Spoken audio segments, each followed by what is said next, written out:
자, 네. 그러면은 이제 지금부터 이제 중학교 이론 적용반 이제 수업을 이제 진행을 하도록 하겠습니다. 자, 일단 지금 제가 이제 강의 계획서를 이제 블로그에도 올렸고, 그다음에 이제 방문각 홈페이지에도 이제 올렸는데, 이게 지도서 강의이기 때문에 이제 지도서가 좀 필요하긴 해요. 그래서 이제 지도서를 이렇게 저는 이제 이렇게 직접 가져왔는데, 이제 그렇게 준비를 하셔도 되고, 이제 없으신 분은 이제 방문각에 이제 문의를 하시면 될 것 같아요. 그래서 이렇게 말씀을 드렸고, 자, 그래서 지도서 얘기를 쭉 한번 해보도록 하겠습니다. 지금 이제 임용 시험의 이제 트렌드를 보면은 이제 지도서를 굉장히 많이 강화를 하고 있어요. 그래서 이제 그런 부분에서 이제 여러분들이 좀 지도서 공부를 좀 신경을 써야 되는데, 이제 중학교 지도서뿐만 아니라 고등학교 지도서도 이제 굉장히 중요하게 되는 그런 이제 상황이 이제 이르게 됐죠. 그래서 이제 지도서 공부가 중요한데, 특별히 지도서에서 이번 이제 3, 4월에 이제 중학교 이론 적용반의 중요한 또 목적은 이제 지도서 자체도 또 중요하긴 하지만, 우리가 이제 1월에서 이제 지금까지 이제 우리가 이제 신논 1이나 이제 수교재나 뭐 신논 2도 이제 좀 포함할 수 있겠지만, 그런 것들의 이제 어떤 기초 이론들을 여러분들이 확실히 숙지하는 그런 시간을 가졌을 거란 말이에요. 그래서 그런 것들이 실제로 교과서에서는 어떻게 적용될 수 있는 것인가? 왜냐하면 실제로 임용 시험의 지문은 교과서 지문이 나올 것이기 때문에 이제 그런 부분에서 여러분들이 교과서 지문을 눈에 먼저 잘 읽어둘 필요가 있다는 거죠. 이거는 이제 수능 보는 학생들도 좀 동일한데, 이제 언어 영역 같은 경우에는 이제 시, 소설, 수필, 희곡 같은 게 있는데, 이제 그런 것들에 대해서 지문을 먼저 충분히 공부를 하고, 이제 딱 이제 수능 시험을 딱 봤을 때 이제 그 지문이 나온다고 그러면 훨씬 더 지문을 빠르게 읽고 해석하고 파악할 수가 있겠죠. 좀 이런 거하고 조금 일맥상통한 면이 있다고 볼 수가 있어요. 그래서 저희도 이렇게 지도서가 먼저 눈에 충분히 익는다면 실제 시험에 나왔을 때 굉장히 문제 형태가 내가 많이 봤던 거네, 이제 이런 느낌이 들면서 해석도 좀 빨라지고, 그럼으로써 또 이제 여러분들이 서술을 하는 시간도 좀 많이 아낄 수 있을 거라고 생각해요. 임용 시험을 보면은 다들 거의 대부분 이렇게 얘기를 하는데, 시간이 남았다는 얘기 거의 들어본 적 없어요. 다 시간이 부족할 수밖에 없기 때문에 최대한 미리 준비를 하는 것은 굉장히 중요하다고 볼 수가 있어요. 그래서 최대한 이제 우리가 지금까지 신논1이나 수교재에 있는 내용들을 같이 연관을 지어서 어떻게 그게 시험에 나올 수 있을 것인가, 이제 그런 부분에 좀 초점을 맞추게 될 것 같습니다. 제가 이제 얼마 전에 이제 지도서 가지고 이제 2차 강의를 했는데, 2차 강의 때는 이제 이 지도서의 내용을 어떻게 지도할 것이냐에 초점을 맞췄다고 한다면, 이제 이번에는 이제 1차 임용 1차를 준비하는 강의이기 때문에 이제 지도서와 우리가 지금까지 배웠던 이론이 어떻게 연계가 돼 있는가, 이제 그런 부분에 좀 초점을 맞출 생각입니다. 그래서 그 부분을 좀 생각하시면 될 것 같고, 자, 1호 개정이 아마 올해까지 나오게 될 것 같고, 지금 이제 얼마 전에 본 임용 시험, 작년 임용 시험이죠. 임용 시험을 보면은 굉장히 지도서를 마지막에 진짜 이렇게 표현하면 좀 뽕 뽑으려고 하는 듯한 느낌이 많이 있죠. 그러니까 계속 지도서에 있는 내용이 굉장히 많이 나왔어요. 심지어 고등학교에 있는 것까지도 굉장히 중요하게 나왔죠. 그래서 아마 올해가 1호 개정이 마지막이라고 한다면 지도서가 또 많이 비중이 있을 가능성도 있을 것 같아요. 그래서 이제 그런 부분에서 여러분들이 이제 지도서를 눈에 충분히 읽고 하면 좋을 것 같습니다. 이게 중1 지도서만 해도 거의 400페이지예요. 그럼 중2, 중3까지 하면 1000페이지가 넘는데, 혼자서 다 공부하기에는 너무 시간이 부족하긴 하죠. 그래서 이제 지금부터는 본격적으로 이제 전공 공부도 해야 되는데, 이제 그런 면에서 같이 이렇게 공부를 하면서 여러분들이 좀 대비를 하시면 좋을 것 같습니다. 자, 이 중학교 이론 적용반을 이렇게 진행을 하고 2주차부터는 여러분들이 이제 1주차 때 이제 배웠던 내용 가지고 문제를 풀어보는 시간을 가질 거예요. 그래서 이제 저 같은 경우는 이제 수업을 1월부터 계속 이제 문제를 풀어보고 첨삭을 해드리고 그런 방향을 하고 있는데, 중학교 이론 적용반이 총 8주이기 때문에 총 40문제를 드리게 될 거예요. 그래서 이제 그 부분 생각하면 될 것 같고, 오늘은 이제 첫 번째 주고 문제가 없으니까 뭐 수업은 조금 일찍 끝날 수 있겠지만, 마지막 주는 문제를 10문제를 풀어보게 될 거예요. 원래는 이제 계속 5문제씩 딱 8주 하면 40문제인데 첫째 주가 없기 때문에 마지막 주가 10문제가 됩니다. 그래서 총 40문제를 풀어보게 되는데, 마지막 주는 조금 수업이 길어질 수 있어요. 그 부분을 좀 생각하시면 될 것 같습니다. 네, 그러면은 이 정도 오리엔테이션 하고, 자, 그 다음에 지도서. 자, 여기서는 기본적으로 지도서를 띄워 놓을 거고요. 제가 중간중간에 이 자료를 드렸습니다. 자료를. 지금 제가 이 자료가 중학교 1학년 1에서 3단원까지 이제 준비를 한 자료예요. 필요한 것들 여러분들이 보고 할 수 있도록. 사실 이 프린트로 나눠준 거는 여러분들이 이제 이론 같은 거를 이제 미리 이제 다 공부를 하셨기 때문에 뭐 필요가 없을 수 있겠지만, 그래도 이제 확실하게 또 기억이 나지 않는 부분이라든가 필요가 있는 부분에 대해서 제가 중간중간에 설명을 또 충분히 말씀을 드리도록 하겠습니다. 자, 그러면은 지도서 한번 보도록 할게요. 자, 처음에 뭐 페이지 보시면 이제 10페이지 먼저 한번 보도록 하겠습니다. 10페이지. 자, 10페이지 보시면 이제 이렇게 뭐 총론이 이렇게 나와 있어요. 그래서 이제 이렇게 나와 있고, 지금 이게 총론, 즉 중학교 1학년 하기 전에 총론을 먼저 얘기를 할 거고, 그다음에 2학년, 3학년은 이제 총론이 똑같기 때문에 뭐 굳이 같은 내용을 반복하진 않을 거고, 총론에 대한 내용은 딱 이제 지금 이때 강조해서 얘기를 하도록 하겠습니다. 그래서 자, 그러면은 이제 10페이지, 11페이지 쭉 보면은, 자, 일단 11페이지로 한번 볼게요. 11페이지. 요거랑 딱 페이지가 똑같으면 됩니다. 11페이지. 자, 보시면 여기 수학교과 역량이라든가 이런 것들을 굉장히 강조를 하고 있어요. 지도서에서도. 그래서 이런 부분이 시험에 나온다는 것입니다. 그래서 이런 것들을 좀 생각하시면 될 것 같고, 자, 뒤로 넘어가겠습니다. 자, 교과서의 특징. 여기서는 이제 쭉 한번 살펴보면서 중요한 부분만 여러분들이 좀 체크를 하면 될 것 같아요. 자, 최근에 자기평가가 2022학년도에 기입형으로 나온 적이 있죠. 그래서 이렇게 이제 자기평가에 대한 내용들 여러분들이 또 중요하게 생각을 해보면 될 것 같아요. 그것뿐만 아니라 이제 나중에는 여기 보시면 이제 이 단원을 공부하면서 나는 뭐 이런 자기평가들이 나오는데, 이제 이런 어떤 이제 수학교과 역량과 관련해서 평가 내용을 좀 여러분들이 적을 수 있으면 좋을 것 같은데, 그런 부분은 지도서에 나오니까 그때 중간중간에 얘기를 하도록 하겠습니다. 자, 여기 보시면 수학과 교육과정을 구현을 합니다. 그래서 여기 보시면 문자와 일상 언어의 공통점과 차이점을 찾고, 자, 여기 우리 수교재 할 때 와그너의 이론에서 문자와 일상 언어의 특별히 차이점을 강조를 했었죠. 그래서 문자와 일상 언어의 차이점 뭐였습니까? 한계 결정의 자율성이라든가 문자 선택의 자율성이 있었죠. 이런 것들이 이렇게 직접 반영이 되면서 교과서에서도 얘기를 하고 있어요. 그래서 문자를 사용한 식의 특징을 친구들과 이야기를 해본다든가 이런 것들이 나와 있기 때문에 여러분들이 지금까지 배웠던 교수학습 방법 및 유의사항을 잘 기억을 해야 돼요. 그래서 그런 부분이 이제 중요하겠고요. 자, 여기 보시면 뭐 태도 및 실천을 강조한다든가 이제 그런 내용들이 있죠. 자, 그러면 넘어가서, 자, 여기 보시면 그 다음에 쭉쭉 넘어가서 이제 좀 살펴볼 거예요. 9번 같은 것도 한번 볼까요? 이거 나중에도 좀 얘기를 하겠지만, 자, 이런 것들 보시면 창의융합이라고 이렇게 딱 나와 있어요. 창의융합이라고 딱 나와 있고, 자, 이렇게 오른쪽 그림에 각 A부터 각 E까지 그 합을 이제 구하려고 하는데, 지금 보시면 승주, 지원, 기훈, 나래, 기타 등등 어떻게 돼요? 여러 가지 방법으로 또 풀어보고 풀이 방법을 비교해보는 그런 방법을 쓰고 있습니다. 이게 이제 이따가 얘기할 창의융합 두 번째 내용인데, 그 여러 가지 방법으로 이제 풀어보고 또 이제 풀이 과정을 또 비교해보고 정교하게 한다. 이제 그런 부분이 있어요. 그래서 기억을 해두시면 좋을 것 같아요. 일단 오늘은 첫째 날이기 때문에 그 교수학습 방법에 대해서는 한번 쭉 살펴볼 예정입니다. 자, 그렇게 하면 될 것 같고, 그 다음에 쭉쭉 넘어가서 이건 이제 여러분들이 개인적으로 쭉 한번 눈으로 나중에 보시면 될 것 같아요. 15번에는 공학적 도구도 이렇게 적절히 활용을 하고 있습니다. 자, 이제 그런 부분을 생각하면 될 것 같아요. 자, 이제 여기서부터가 이제 중요한 내용이죠. 뒤로 넘어가면, 자, 여기 이게 총론 내용인데 수학의 특성과 본질 해가지고 이렇게 수학의 특성 이렇게 있어요. 자, 여기에서는 이 내용을 여기서 딱 하려고 하는 건 아니고, 여러분들이 이제 임용시험과 관련된 부분들이 있기 때문에 좀 잘 공부를 해두면 좋을 것 같아요.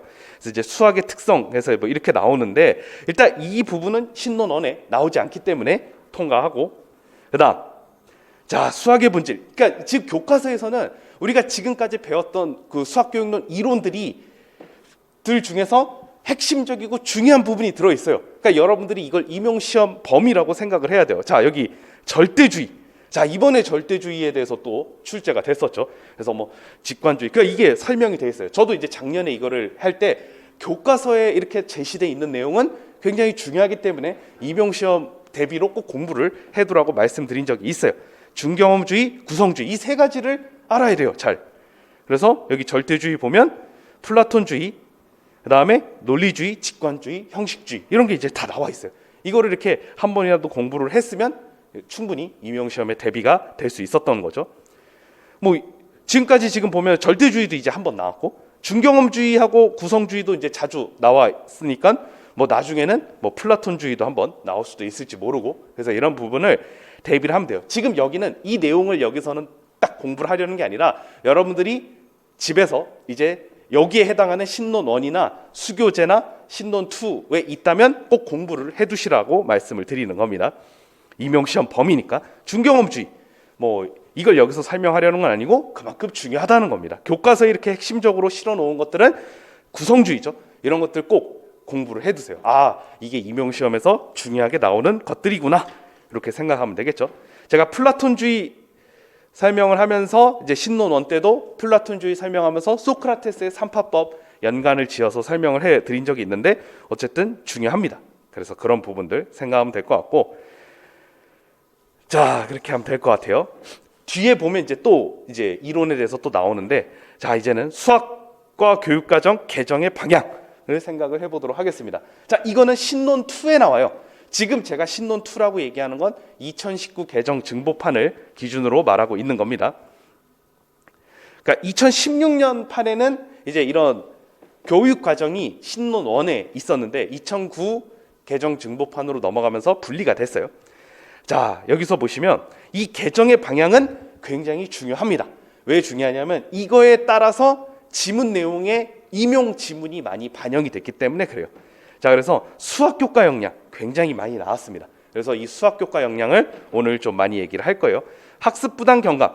이거는 안 중요한 건 아니지만 임용 시험에 내기 좀 애매해요. 그러니까 부담은 경감했지만 그럼 뭐 도대체 어떤 걸 이제 경감을 했느냐 좀 내기가 좀 어려운 면이 있고요. 학습자의 정의적 측면. 요즘 정의적 측면을 강조하기 때문에 자기평가 태도 및 실천이 또 기입형에 나왔단 말이에요. 그러니까 이제 이런 부분. 그러니까 이게 영향을 받을 수밖에 없어요. 여러분들이 이제 올해 다 당연히 합격을 하셔야 되겠죠. 근데 하지만 뭐 필요하다면 이 개정을 공부를 해야 될 수도 있는데 역시 개정의 방향이 있을 거예요. 이 개정의 방향은 꼭 여러분들이 기본적으로 숙지를 하고 있어야 돼요. 왜냐하면 이런 것들이 임용 지문에 진하게 영향을 미친다는 겁니다. 실생활 중심의 통계. 여러분들이 최근 기출을 보신 적이 있으시다면 통계에 대한 어떤 임용 지문들이 꽤 많이 나왔음을 알 수가 있어요. 그래서 최근에 막 최빈값 나왔죠. 상관관계 나왔죠. 그러니까 이렇게 통계 지문들이 그리고 또 많이 나왔죠. 그리고 뭐 코끼리 수 세는 거. 그래서 이제 베커 이론도 나왔죠. 프로이덴탈의 이론을 바탕으로 한 수교재 이제 그 베커가 이제 양 세는 거 있잖아요. 그 부분이 평균과 관련해서 또 나온 적이 있습니다. 그러니까 지금 통계 지문이 계속 꾸준히 매년 출제가 또 되고 있어요. 공학적 도구 2020학년도에도 공학적 도구 활용해서 루트 2가 순환하지 않는다는 걸 파악하는 데 있어서 지문에서 또 활용을 했죠. 공학적 도구도 꾸준히 활용을 하고 있어요. 그래서 이 개정의 방향은 굉장히 중요하다고 볼 수 있습니다. 그래서 수학교과 역량을 보면 원래 공구 개정에서 문제 해결, 추론, 의사소통을 강조를 했었습니다. 원래 그렇게 강조를 했었는데 1호 개정으로 넘어오면서 창의융합, 정보처리, 태도 및 실천을 추가를 했어요. 이건 언제든 기입형으로 나올 수 있는 소재였고 실제로 태도 및 실천이 나왔죠. 그래서 이 6가지 문제 해결, 추론, 의사소통, 창의융합, 정보처리, 태도 및 실천 이거는 여러분들이 반드시 기억을 해야 되는 아주 중요한 부분입니다. 자, 학습 부담 경감 뭐 이건 부담 경감 중요하고요. 정의적 측면 사실 이거 신론 2에 이제 다 나온 내용인데 여기서 이제 다시 한번 얘기를 하는 거예요. 이렇게 교과서에도 있고 신론 2에도 있다라고 한다는 것은 굉장히 중요하다 이렇게 볼 수 있어요. 그래서 저도 이제 강의 같은 거를 이제 이렇게 만들 때 이제 교과서에도 있고 신론 1 수교재에도 다 있으면 강의 자료로 다 만들어요. 이제 중요하기 때문에. 그다음에 실생활 중심의 통계. 그래서 이제 최근에 최빈값에 대해서 나왔을 때도 이제 영화를 선택하는 것에서 이제 사람들 이제 설문조사를 물어보는 거죠. 어떤 영화를 가장 많이 봤는지 이제 물어보고 그리고 그걸 가지고 이제 이 영화를 가장 많이 봤으니까 우리도 이 영화를 보자. 그래서 이때는 최빈값이 대표값으로 적절하다. 이런 문제가 출제가 됐어요. 이제 진짜 두 학생의 대화 상황 가운데서 이제 실제로 채빈값을 사용해서 이제 어떤 문제 사항을 해결하는 그런 측면이 또 시험에 나온 적이 있어요. 이게 되게 중요하다는 거죠. 이거 신논 2에 다 나와 있어서 여러분들이 신논 2를 공부를 거기에 자세히 나와 있으니까 해야 되고요. 교과서에 나와 있는 내용은 그만큼 중요하다. 요거를 얘기하고자 합니다. 공학적 도구 활용도 마찬가지. 그래서 실제로 2020학년도에는 이제 정보 처리 세 번째 내용과 관련해서 이제 공학적 도구의 활용이 실제 시험에 출제가 됐었습니다. 자, 개정의 중점 사항. 자, 중점 사항은 이제 아까 얘기했던 개정의 방향을 기반으로 좀 더 구체적이고 세분화돼서 나타낸 거예요. 자, 그래서 성취 기준에 이제 코드화가 있는데 이 코드화가 제가 이제 1페이지 한번 볼까요? 그 1페이지 같이 보면 좋을 것 같아요. 제가 자료 한 40페이지 정도로 나눠 드렸잖아요. 그래서 1페이지를 보시면 이게 있어요. 구수 05 03이 있어요. 요게 요 기준으로 세팅이 된 거예요. 이 기준으로. 자, 중학교를 기준으로 학년군 한 자리가 들어가요. 9가 딱 들어가는데 그 고등학교까지 합치면 이제 고등학교는 이제 저기 프린트에 나와 있듯이 9는 이제 중학교를 가리키고 그다음에 이제 10 수학 고등학교 1학년은 10 수학이라 그래요. 중학교가 왜 9가 되냐면은 초1부터 초6까지가 1, 2, 3, 4, 5, 6이고 중1, 중2, 중3이니까 9예요. 그래서 우리가 중학교 교육 과정에서는 이제 뒤에서 계속 성취 기준이 나오겠지만 싹 다 9입니다. 이게 왜 싹 다 9냐면은 중학교는 그렇게 학년 9으로 묶이게 되는데 이게 무슨 말이냐면 중학교 때 배워야 되는 이 내용을 그냥 3학년까지만 배우면 돼요. 꼭 중학교 1학년 때 의무적으로 다 떼야 된다. 2학년 때 의무적으로 다 떼야 된다. 그런 게 아니라 그냥 3학년 때까지만 다 배우면 되기 때문에 싹 다 9로 돼 있어요. 성취 기준은. 그래서 뭐 물론 어느 정도 가이드라인은 있죠. 이제 이런 부분은 예를 들어 뭐 정수 같은 경우에는 이제 중학교 1학년 때 해야 된다. 뭐 이런 가이드라인이 있지만 그래도 이제 중학교 3학년까지만 다 다루면 되기 때문에 중학교는 싹 다 9로 돼 있어요. 그다음에 교과목명 앞글자 한 자리. 자, 중학교는 한 자리 다 수예요. 그래서 구수로 통일이 돼 있어요. 중학교는. 고등학교는 이제 조금 다른데 중학교는 구수가 돼 있고요. 영역 두 자리가 들어가요. 그래서 프린트를 보시면 중학교는 영역 코드가 정해져 있습니다. 수화연산이 01번을 쓰고요. 문자식이 02번, 함수가 03번, 기하가 04번, 확률과 통계가 05번. 제가 프린트 해놨죠. 그래서 이렇게 정해져 있어요. 그래서 영역 두 자리고 성취 기준 두 자리는 그냥 배우는 순서입니다. 그래서 여러분들이 03 정도 되면 이런 느낌을 가져야 돼요. 03 정도 되면 05가 확률과 통계인데 확률과 통계 중에서는 좀 앞부분 중학교 1학년 정도에서 다루게 되지 않을까 이렇게 예상을 할 수가 있겠죠. 그래서 그렇게 생각하시면 될 것 같습니다. 그래서 이 성취 기준에 대한 내용이 이제 지도서에도 계속 나오기 때문에 여러분들이 좀 해석하는데 도움이 되실 것 같습니다. 자, 그렇게 하면 될 것 같고 그 다음에 내용 체계 양식의 변화 이것도 한번 읽어보시고요. 지금 이거는 여기를 읽기보다는 확실히 신논 2를 공부를 하시는 게 좋을 것 같아요. 수학교과 역량 이건 이제 자세히 다루도록 하겠습니다. 자, 쭉쭉 넘어가서 자 이제 여기가 중요하죠. 여기가 중요합니다. 그래서 일단 43 지도서 기준 43페이지를 먼저 갈 거예요. 자, 그래서 만약에 이제 지도서가 지금 준비가 안 되셨다면 자, 요 내용을 얘기하고자 하는 거예요. 요 교수학습 방법, 요거 교수학습 방법이 아주 중요한 42페이지 요거를 볼 건데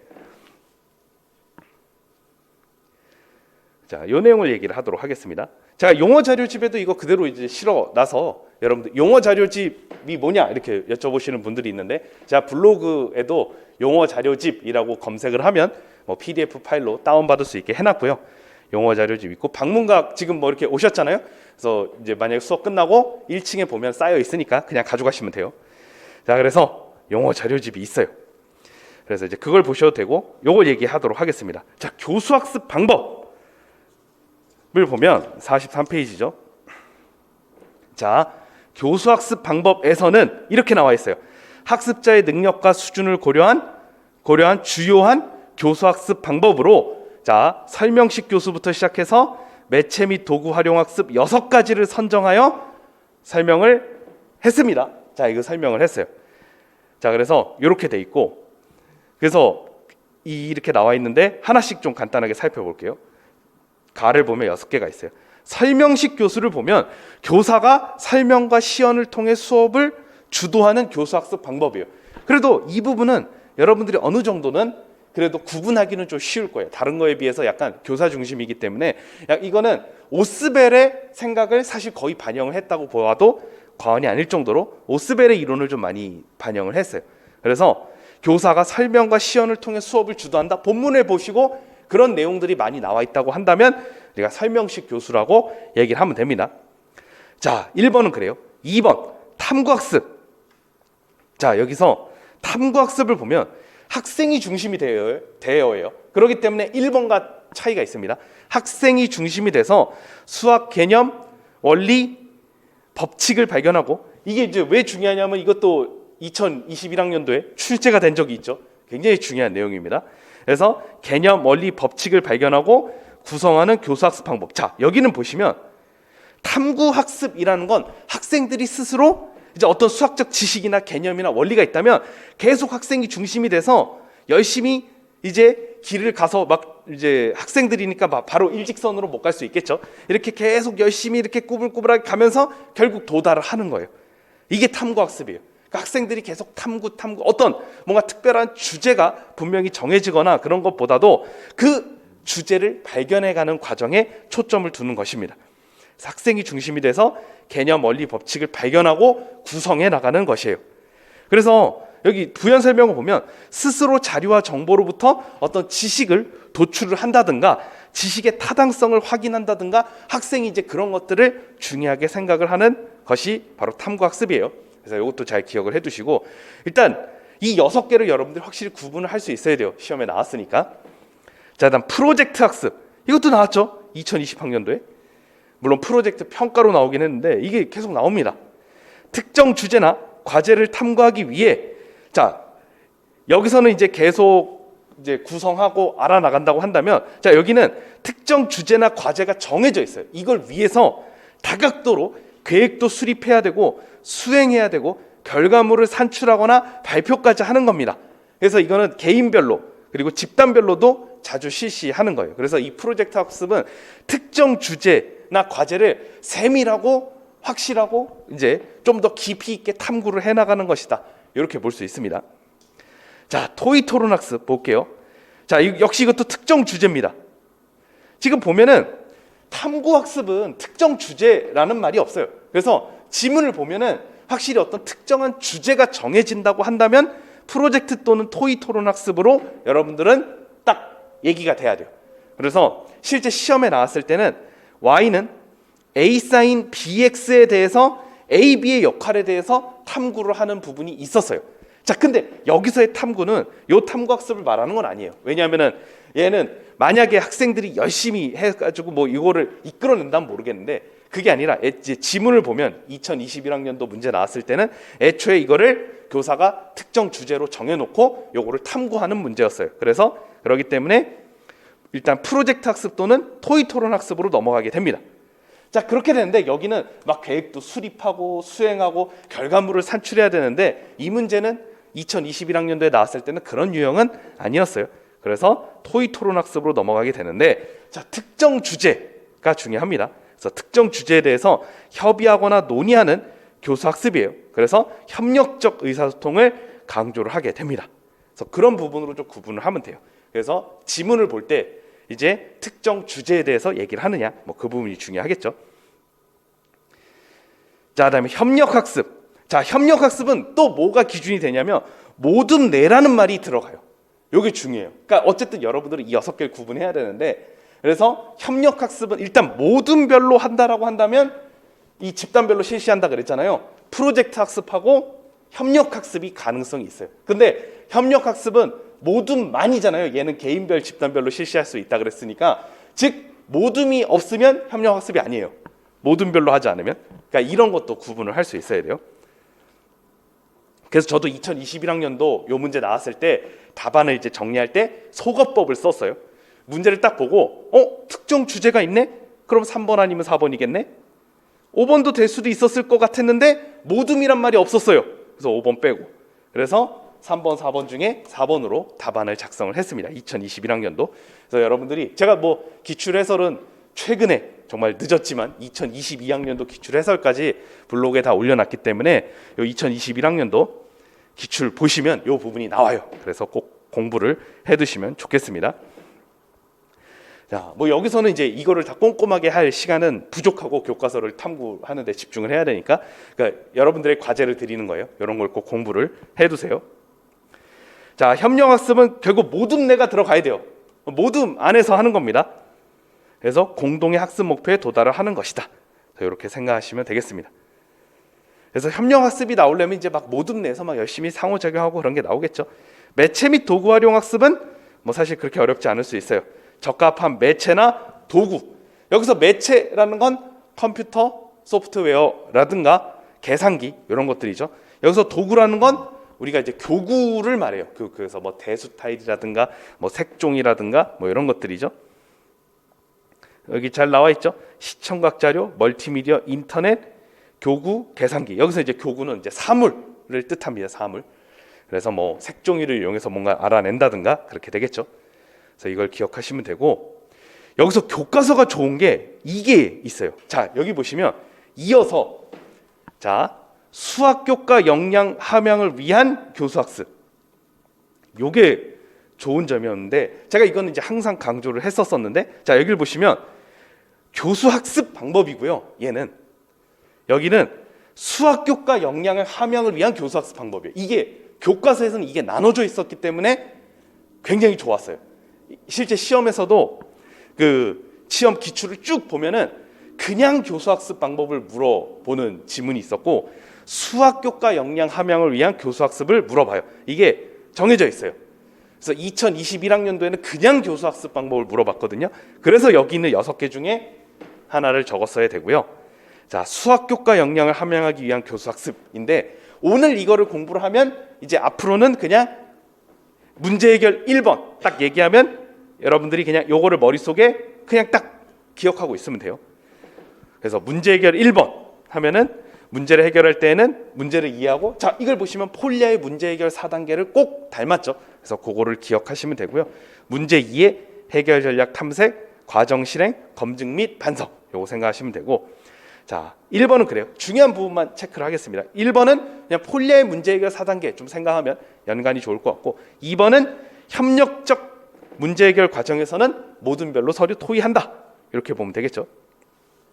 특별히 문제 해결을 하는 데 있어서는 이제 약간 막 비판적으로 반성하거나 너 틀렸어, 그게 아니라 같이 힘을 합쳐서 어떤 문제를 공동의 목표를 이루기 위해서 협력하는 부분이 강조가 되기 때문에 문제 해결 2번에 들어가는 것입니다.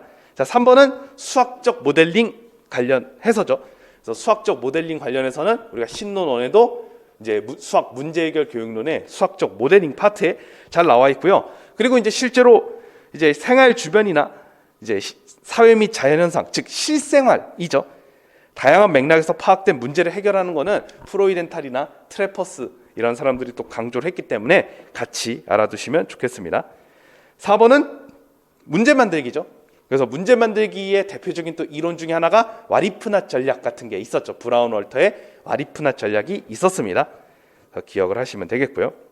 자, 그래서 문제 해결 1, 2, 3, 4요. 그럼 문제 해결 3번 하면 수학적 모델링 능력? 뭐 이걸 또 생각하면 되겠죠.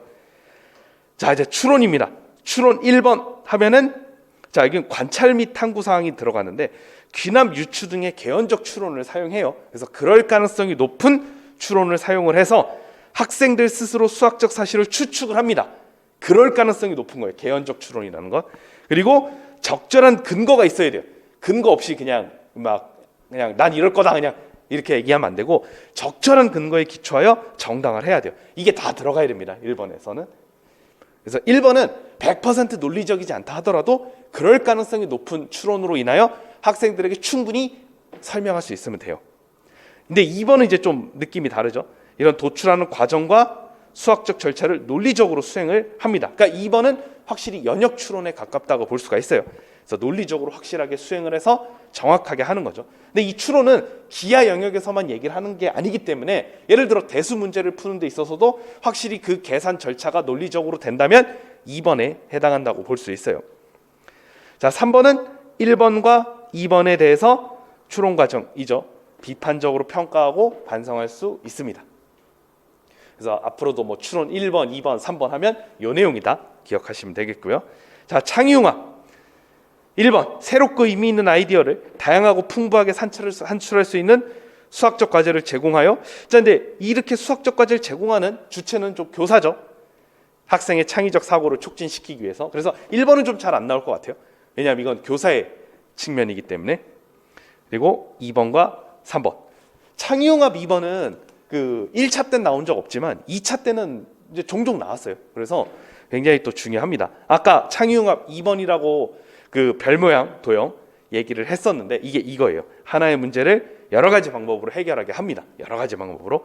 그래서 해결 방법을 비교하여 더 효율적인 방법을 찾거나 정교하게 하는 게 들어가면 창의융합 2번. 자, 세 번째.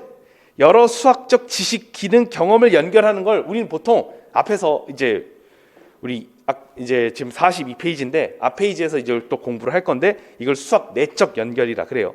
수학 내적 연결이라고 합니다. 또한 수학과 타교과 실생활의 지식, 기능, 경험을 연결 융합하는 걸 우리는 수학 외적 연결이라 그래요.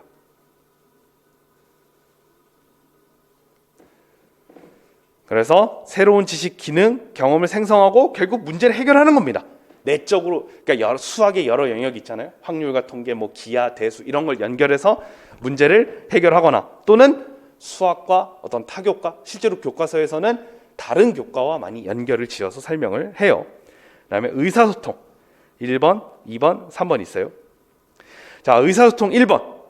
수학 용어, 기호, 표 이거 느낌이 뭔지를 이해를 확실히 해야 돼요. 그래프 등의 수학적 표현을 이해를 해야 돼요. 그러니까 지도서에 있는, 교과서에 있는 그런 수학 내용을 학생들이 잘 이해하고 정확하게 사용할 수 있어야 돼요. 막 이상한 기호, 나름대로 기호 쓰면서 하는 게 아니라 정확하게 사용하며 수학적 표현을 만들 수도 있어야 돼요. 예를 들어 뭐 어떤 내용에 대해서 그래프로 나타낸다든가 그리고 변환하는 활동도 할 수 있어야 됩니다. 그러니까 1번은 결국 왜 이게 의사소통이 꼭 뭐 말로만 하는 게 아니라 결국 우리는 수학의 세계에서 얘기하는 그런 의사소통을 할 수 있어야 돼요. 예를 들어 뭐 y는 fx라고 하면 이 내용들이 뭔지 다 이해를 할 수 있어야 되겠죠. 그래서 기본적으로 수학의 언어를 습득하는 의사소통에 해당한다고 볼 수 있어요. 1번은. 자, 이제 이 1, 2, 3이 자연스럽게 연결이 돼요. 그렇게 표현을 만들었어요. 보통 이 의사소통이 보통 다 반영이 될 수 있는데 한 수업에서 교사가 모든 별로 이렇게 모아놓은 다음에 이제 어떤 뭐 문제를 해결해 보도록 해요. 그럼 학생들은 이제 모든 별로 서로 상의하면서 수학적 표현을 딱 만들고 그럴 수 있겠죠. 그러면 모둠의 대표를 시킵니다. 즉 수학적 아이디어 또는 학습 과정 1번에서 지금 그런 것들을 겪었을 텐데 그 결과를 말로 기본적으로 말로 설명하겠죠. 하지만 칠판에서 글과 그림이나 어떤 기호를 이용해서 설명할 수도 있겠죠. 아니면 표나 그래프를 그려가면서 설명할 수 있을 겁니다. 이러면서 다른 사람과 효율적으로 의사소통을 해야 돼요. 그래서 여기에 이제 칠판에 잘 써서 학생들 여기에 있는 이제 우리 동료들 학생들에게 잘 설명하고 이해시킬 수 있어야 돼요. 그렇게 효율적으로 의사소통을 하는 겁니다. 그래서 2번은 자신의 생각을 잘 이제 표현을 하는 거죠. 3번. 자, 1모둠이 이렇게 얘기했고 3모둠이 저렇게 얘기했어요. 다양한 관점이 있을 수 있습니다. 기본적으로 존중해야 돼요. 물론 틀릴 수도 있겠죠. 그렇기 때문에 토론도 필요해요. 하지만 존중해야 돼요. 이렇게 생각할 수도 있겠지만 넌 틀렸어. 너는 정말 무지하구나. 이러면 안 되고 잘 존중을 하면서 다른 사람의 생각을 또 이해를 할 수 있어야 됩니다. 그러니까 필요하면 토론도 필요해요. 왜냐하면 내 의견이 조금 더 맞을 수도 있으니까. 하지만 기본적으로는 존중을 해야 되겠죠. 자, 정보처리. 2020학년도에는 정보처리 3번이 시험에 출제가 됐습니다. 그러니까 최근에 보면 계속 이런 수학, 여기를 우리가 교수학습 방법이라 그래요. 자, 지금 우리가 하고 있는 거 교수학습 방법입니다. 그리고 우리가 중요하게 해야 되는 거 교수학습 방법과 그다음에 뒤에 나올 교과서 내용과 관련해서 교수학습 방법 및 유의사항이에요. 그래서 요걸 구분해야 됩니다. 교수학습 방법엔 두 가지가 있어요. 그냥 교수학습 방법과 수학교과 역량 함양을 위한 교수학습 방법이 있어요. 그래서 요걸 공부를 하고 있습니다, 지금. 자, 정보 처리입니다. 1번. 실생활 및 수학 문제 상황에서 적절한 자료를 탐색, 수집, 정리, 분석, 평가해서 문제 사항에 적합하게 활용할 수 있는데, 이거는 많은 부분에서 통계 영역에서 많이 적용이 되긴 해요. 하지만 우리가 꼭 통계가 아니더라도 함수의 그래프를 그릴 때에도 여러 가지 정보를 수집해가지고 그걸 순서상으로 나타내서 그래프로 표현한 다음에 해석하는 부분도 들어갈 수 있어요. 그래서 무조건 확률 및 통계에 국한된 건 아닙니다. 정보 처리 1번 기억을 해두시고요. 자, 2번을 볼게요. 적절한 교구죠. 여기선 교구. 자, 교구는 그냥 사물이라고 생각하시면 돼요. 그냥 속 편하게. 그래서 뭐 색종이, 대수 타일 이런 것들이에요. 자, 이거를 그냥 갖고 노는 것에서 끝나는 게 아니라 조작 및 탐구 활동을 해야 돼요. 그러니까 이걸 가지고 조작을 해야 돼요. 조작 및 탐구 활동을 통해 수학의 개념과 원리를 이해하는 거죠. 그래서 우리가 인수분해 공식 이끌 때에도 이렇게 직사각형으로 만드는 조작을 해야 우리가 곱셈 공식이나 인수분해 공식을 이끌어낼 수 있겠죠. 자, 3번 시험에 나왔다 그랬죠. 특별히 계산 능력 배양을 목표로 하지 않는 교수학습 상황이 중요해요. 2020학년도에 이 문제가 나왔을 때 루트 2의 소수점 아래 자리를 계속 찾아나가는 과정은 굳이 학생들이 까다롭게 계속 손으로 할 필요 없죠. 이런 복잡한 계산의 수행 같은 경우 이게 중요해요. 계산 능력 배양을 목표로 하지 않는 교수학습 상황이어야 돼요. 어떤 문제에 대해서는 계산 능력 배양이 중요할 수 있어요. 하지만 이게 본 수업과 크게 관련이 없다면, 그렇게 중요한 영향을 미치지 않는다면 공학적 도구에 넘길 수 있다는 거죠. 그래서 이런 복잡한 계산의 수행, 수학적 개념, 원리, 법칙의 이해. 자, 여기에서는 그 2020학년도 문제에서는 루트 2가 순환하느냐, 순환하지 않느냐 이런 것들을 위해서 계산기, 컴퓨터 등의 공학적 도구를 이용할 수 있게 하는 것입니다. 이걸 좀 잘 기억을 해두시고요. 자, 마지막 태도 및 실천이죠. 요게 기입형으로 또 나왔어요. 2022학년도에는. 지금 여기 있는 거 지금 다 우려먹고 이 계정으로 넘어갈 것 같아요. 그래서 올해까지는 확실히 1호 계정을 완벽하게 숙지를 해야 될 것 같아요. 이 계정은 이제 올해 하반기에 이제 나온다 그랬는데, 지금까지 임용의 트렌드상 이제 올해 임용 시험을 보면 작년까지 바뀐 교육 과정으로 시험이 출제가 됩니다. 그렇기 때문에 올해 하반기에 이 계정이 나온다 하더라도 반영하지 않을 것 같아요. 트렌드에 따라서. 왜냐하면 하반기에 나오면 임용 시험까지 뭐 두세 달밖에, 아무리 빨라야 뭐 7, 8월 뭐 그렇게 나올 것 같은데 올해 임용에는 반영되지 않겠죠.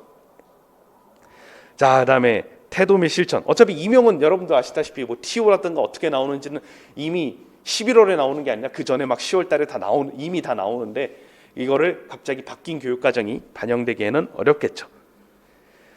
자, 태도 및 실천 보도록 하겠습니다. 자, 첫 번째, 생활 주변과 사회 및 자연 현상. 이건 그냥 실생활입니다. 실생활. 그래서 실생활과 관련하여 지도하여 수학의 필요성, 유용성, 역할과 가치 인식, 이런 것들이 좀 들어갑니다. 그러니까 이런 것들은 지금 수학이 정말 우리 수학을 배워야 된다라는 것을 깨닫게 하는 거죠. 수학의 가치 인식에 들어간다고 볼 수 있어요. 두 번째는 흥미, 관심, 호기심, 동기유발에 좀 관련이 있죠. 그러니까 첫 번째는 수학의 가치 인식, 두 번째는 약간 동기유발에 관련이 있어요. 3번, 학생 스스로 목표를 설정하고 학습을 수행하며 학습 결과를 평가하는 자주적 학습 습관. 이게 중요했기 때문에 실제로 기출에서 자기평가와 관련해서 이 문제가 또 나온 적이 있죠. 자, 4번, 수학 활동을 통하여 정직하고 공정하며 책임감 있게 행동하고 어려움을 극복하기 위해 도전하는 용기 있는 태도. 요 밑줄 친 거는 안 중요하다는 건 아닌데, 근데 실제 임용 시험에 내기엔 좀 어려워요. 그러니까 예를 들어 이제 임용 지문에 이제 거짓말하고 정직하고 이런 게 약간 수학 교과하고는 조금 이제 막 일부러 거짓말한다는, 약간 뭐 윤리나 이제 그런 부분은 또 모르겠는데 수학 교과는 좀 큰 관련이 없고 여기가 좀 관련이 있겠죠. 그래서 이 부분을 기억해 두시면 좋을 것 같아요.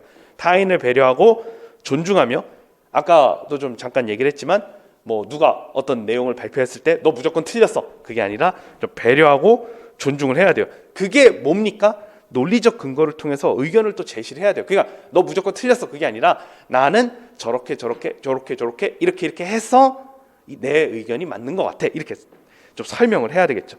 그러니까 교사가 이거를 유도를 해야 돼요. 이렇게 잘 할 수 있도록 합리적으로 의사를 결정하는 태도. 그래서 옆에 있는 친구가 납득하고 아 이렇게 해야 되는구나. 이런 태도를 갖고 실천하는 게 중요하겠습니다. 자, 끝으로 발문과 수준별 수업 유의사항입니다. 자, 수준별 수업은 좀 나오기가 어려울 것 같긴 해요. 왜냐하면은 기본적으로 우리가 이제 신논2 아직 다 제가 진도를 안 나갔는데 아직 강의를 다 안 했는데 이제 발달적 교육관을 기본적으로 기반으로 삼기 때문에 이게 무슨 말이냐면 모든 학생이 어떤 같은 성취 기준을 이제 달성하는 거를 주 목표로 삼기 때문에 약간 수준별 수업을 운영하는 거, 이 부분은 약간 교육학에서 좀 중요하게 생각을 하시면 될 것 같아요.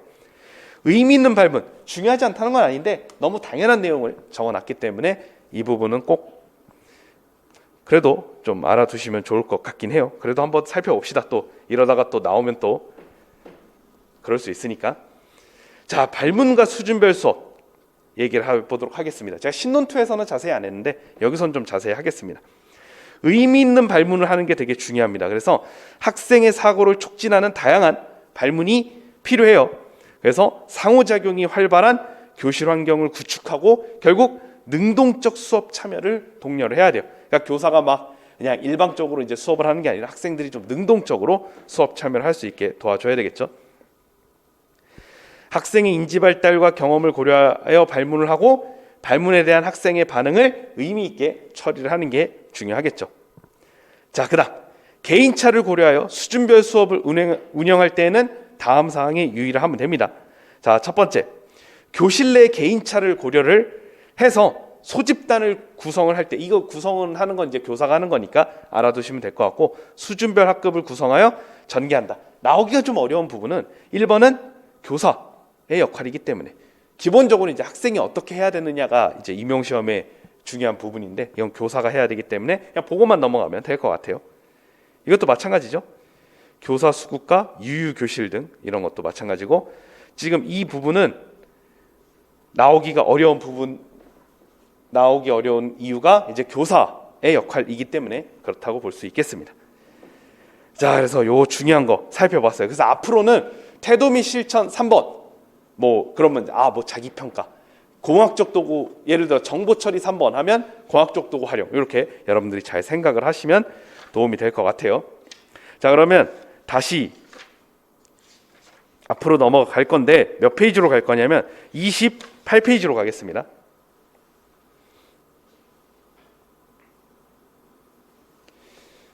그래서 28페이지. 요건 좀 이해하는데 도움이 되는 약간 그 각각의 그 수학 교과 역량에 대해서 이해하는데 도움이 되는 내용들이에요.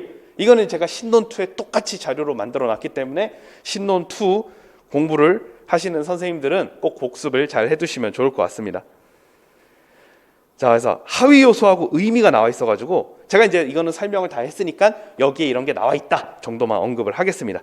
그래서 이게 설명이 좀 잘 돼 있어요.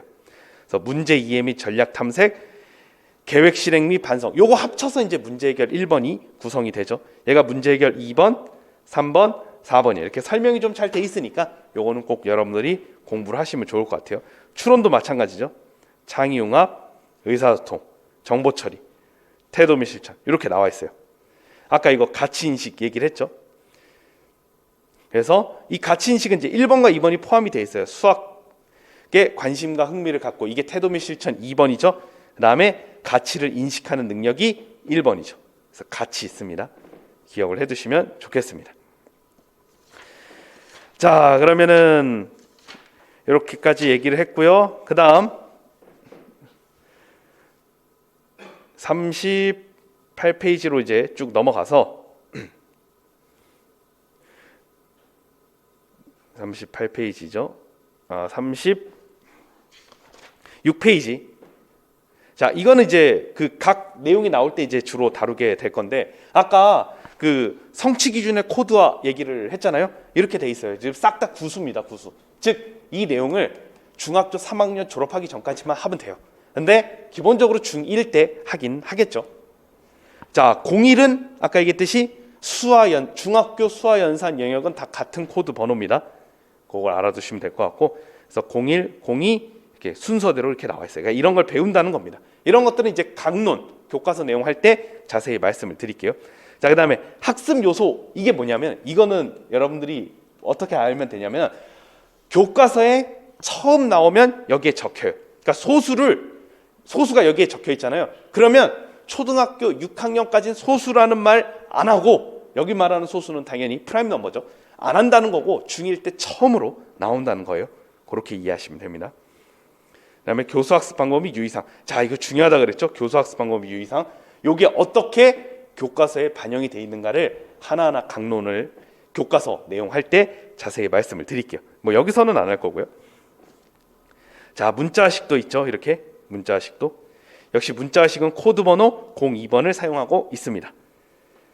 그 다음에 열심히 또 교수학습 방법이 유의사항이 있죠. 여러분들 이건 교수학습 방법의 유의사항을 다 암기를 해야 돼요. 아까 교수학습 방법과 마찬가지로 다 암기를 해야 됩니다. 함수도 있고요. 그 다음에 마지막에 확률과 통계까지 이렇게 있습니다. 이게 지금 03번에서 끊겨 있잖아요. 이게 04, 05 더 있어요. 근데 여긴 중학교 1학년이니까 딱 03까지만 하는 거예요. 그렇게 보시면 되겠습니다. 자, 그러면 45페이지로 넘어갈게요. 제가 이거는 암기를 하면 좋겠다고 신논2 수업할 때도 얘기를 했는데, 요거는 좀 중요할 것 같아요. 그 평가에 대해서 나머지 평가 원칙을 다 외울 필요는 없지만, 이건 이제 실제로 시험에도 한 몇 년 전이죠. 한 15년 전에 나왔던, 거의 20년 가까이 전에 나왔던 내용인데, 어쨌든 중요한 내용입니다. 평가의 원칙, 그리고 되게 중요한 목적이 있는데, 결국 학생의 인지적 영역과 정의적 영역, 인지적 영역은 수학적 사고 능력과 관련된 어떤 모든 능력을 뜻한다고 그냥 편하게 생각하시면 될 것 같고, 정의적 영역은 마음에 대한 거죠. 관심, 흥미, 호기심, 이런 것들입니다. 그래서 유용한 정보를 수집, 활용하여, 자, 학생의 수학학습과, 자, 학생의 측면에서는 수학학습과 전인적 성장을 돕는 게 목적이고요. 그러니까 이게 뭐냐면 그냥 인지적 능력만 뛰어난 학생, 그것도 아니고, 정의적 영역만 좋은 학생, 이것도 아니고, 둘 다 잘 갖춰서 전인적 성장을 돕는 거고요. 자, 교사 입장에서는 수업 방법을 개선하는 걸 목적으로 해야 돼요. 그러니까 평가가 서열 세운다든가 잘하는 학생 뽑아낸다든가 이런 게 목적이 아니라 수업 방법을 개선하는데 그 목적을 둬야 돼요. 그래서 요거는 학생의 입장과 교사 입장이 확실히 있으니까 이거 정도는 암기를 해두시는 게 좋을 것 같아요. 나머지는 이제 그렇게 불필요한 게, 제가 이건 용어 자료집에도 뭐 암기하라고 실어 놓은 건데, 나머지는 그냥 뭐 일관성 가져야 된다, 그래야 되겠죠. 그러니까 약간 교육과정이나 교사의 역할에 대해서는 암기할 필요는 없을 것 같아요. 뭐 다양한 평가 방법 당연히 활용해야 되겠죠. 평가 결과는 학생, 학부모, 교사 등에게 다시 환류하여 수업 학습 개선을 도운다. 이건 뭐 당연한 거니까 넘어가도 될 것 같습니다. 자, 평가 방법. 뭐 과정 중심 평가 실시해야 된다. 이건 뭐 너무 당연한 내용이죠.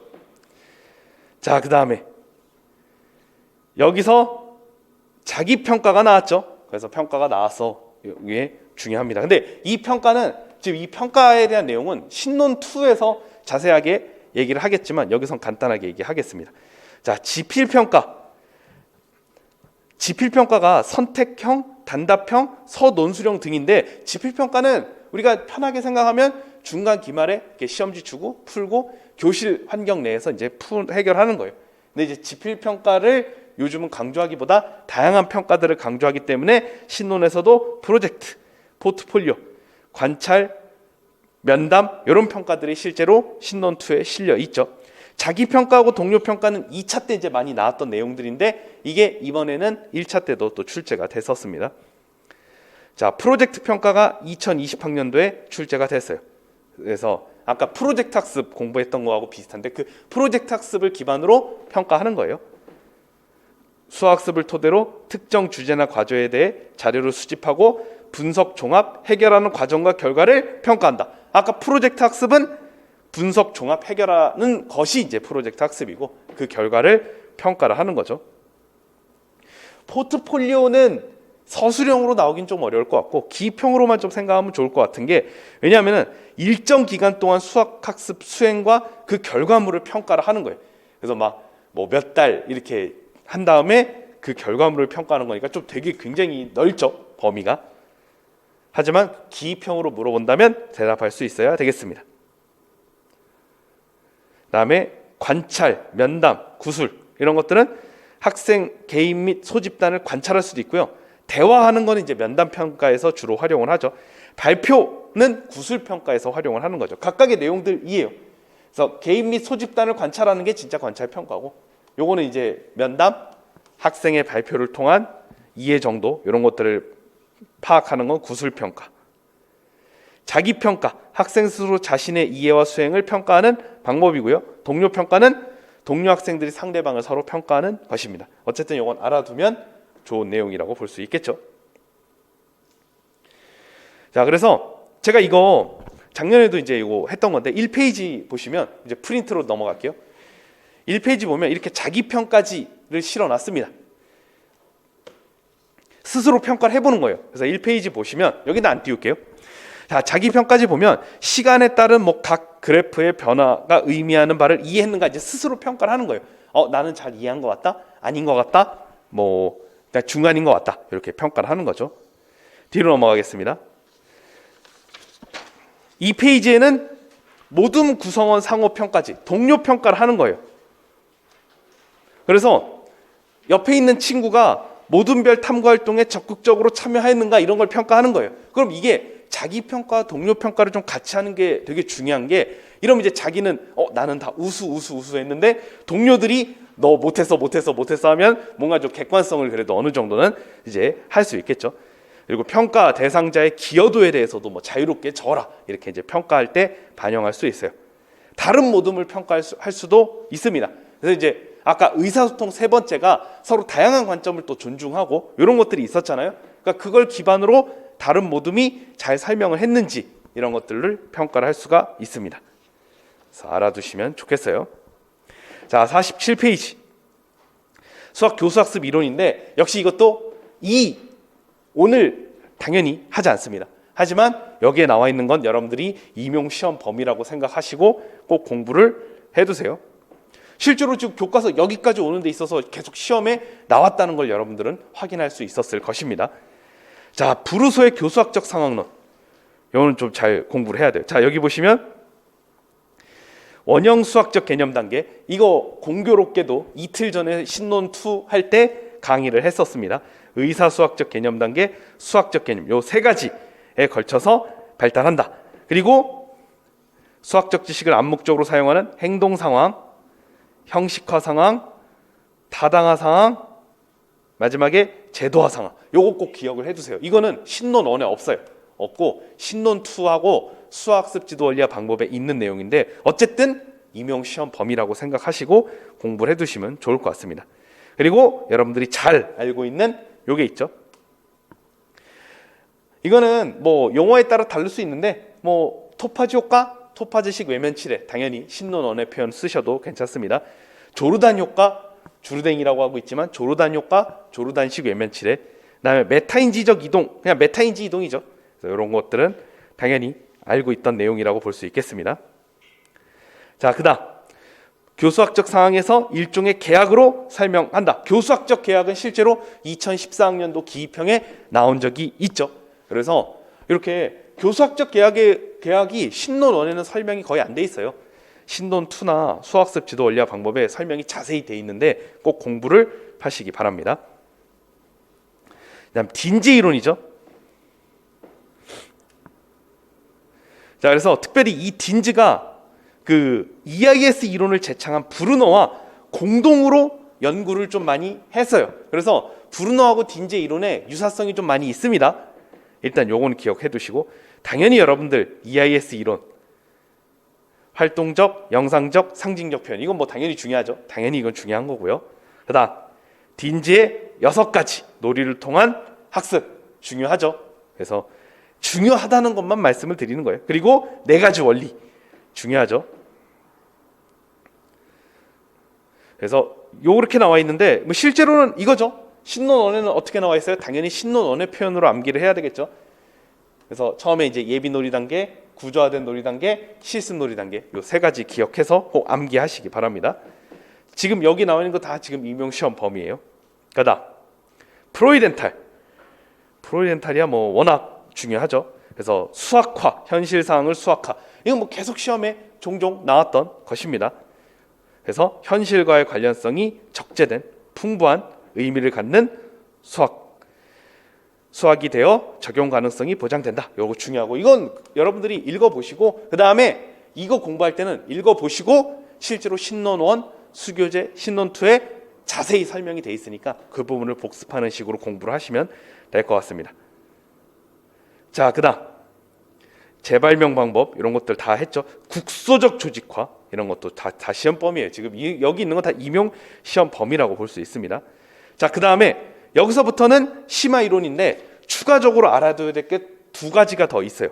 그래서 첫 번째 심상의 구성입니다. 요거는 제가 심화 이론반에서 자세하게 다룰 거예요. 왜냐하면 수학습 지도 원리화 방법에 심상의 구성이 어떤 건지 굉장히 잘 나와 있기 때문에 요거 자세하게 얘기할 거예요. 그래서 꼭 공부를 해두세요.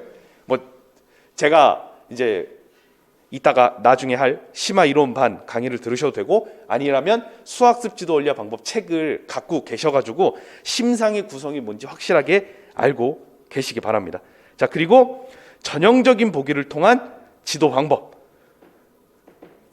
그래서 이것도 되게 중요하거든요. 그래서 프로이덴탈, 그러니까 여기까지가 이제 신논1에 나와 있는 내용이고 수학화나 국소적 조직화도 수교재 나와 있죠. 그 부분 여러분들 당연히 공부를 하셨을 거라고 보고 심상의 구성, 전형적인 보기를 통한 지도 방법. 제가 아마 교과서 지도하면서 중간중간 조금씩 얘기는 하겠지만 굉장히 중요합니다. 이 두 가지를 추가적으로 알아두시면 되겠습니다. 자, 그다음 라카토스. 다행히 이거는 신논1에 잘 나와 있어요. 그래서 신논1에 있는 걸로 공부를 하면 충분하겠습니다. 이 부분은. 그리고 한 가지 더 소박한 추측과 연역적 추측 요거 잘 구분해서 여러분들이 하실 수 있으면 되겠습니다. 자, 그럼 되겠죠. 당연히 뭐 이것도 신논 소박한 추측, 연역적 추측도 다 신논1에 나와 있는 내용이죠. 그래서 근데 여기 설명이 좀 잘 돼 있어서 깔끔하게 돼 있어서 신논1은 좀 이제 설명이 되게 긴데 여긴 좀 깔끔하게 돼 있어서 좀 도움이 되는 것 같으니까 한 번만 언급을 하겠습니다. 자, 문제로부터 출발할 추측을 한다. 이게 중요해요. 추측을 하는 것도 소박한 추측에 들어가는 거예요. 맨 처음 추측을 해요.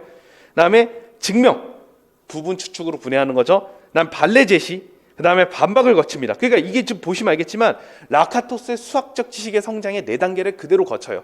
소박한 추측에서는. 그래서 추측도 개선되고요. 세련된 개념이 나타납니다. 세련된 개념.